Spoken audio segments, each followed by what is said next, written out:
તળાવ આવતા પ્રવાસીઓ માટે ઓનલાઈન ટિકિટની સુવિધા શરૂ કરવામાં આવી। મુલાકાતીઓ ઓનલાઈન ટિકિટથી પ્રવેશ મેળવી શકશે। એએમસીની મોબાઈલ એપ્લિકેશનમાં ઓનલાઈન ટિકિટનો ઓપ્શન શરૂ કરાયો। એન્ટ્રી ગેટ પર મેસેજ બતાવી પ્રવેશ આપવામાં આવશે।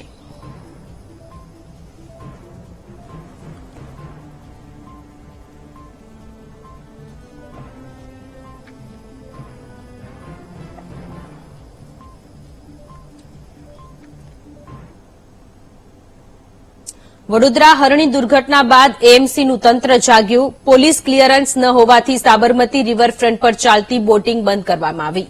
એજન્સી પાસે પોલીસ ક્લિયરન્સ ન હોવાથી એક્ટિવિટી બંધ કરાવી। પ્રવાસીઓની સુરક્ષા અને સુવિધાઓના સંબંધમાં ક્લિયરન્સ ન હતું। હરણી દુર્ઘટના બાદ એએમસીએ તપાસ હાથ ધરી હતી।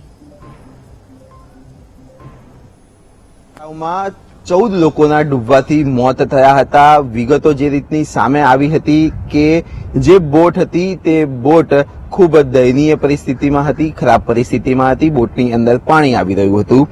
ત્યારબાદ સ્થાનિક તંત્ર દ્વારા પણ તપાસ કરવામાં આવી હતી। અનેક લાયસન્સ અને પરમિશન ન હોવાની વાત પણ સામે આવી હતી। ત્યારે અમદાવાદ મ્યુનિસિપલ કોર્પોરેશનની જો વાત કરવામાં આવે તો રિવરફ્રન્ટ ખાતે પણ બોટિંગની વ્યવસ્થા અને સુવિધા લોકો માટે તંત્ર દ્વારા કરવામાં આવી છે। પરંતુ વાત કરવામાં આવે તો જે એજન્સીને બોટિંગની કામગીરી સોંપવામાં આવી છે તેની પાસે તમામ નીતિ નિયમો છે, નીતિ નિયમથી કામગીરી કરે છે। પરંતુ તેમ છતાં પણ પોલીસ વેરિફિકેશન ના હોવાના કારણે અમદાવાદ મ્યુનિસિપલ કોર્પોરેશન તંત્ર દ્વારા તમામ બોટિંગની જે સુવિધાઓ છે તે બંધ કરી દેવામાં આવી છે।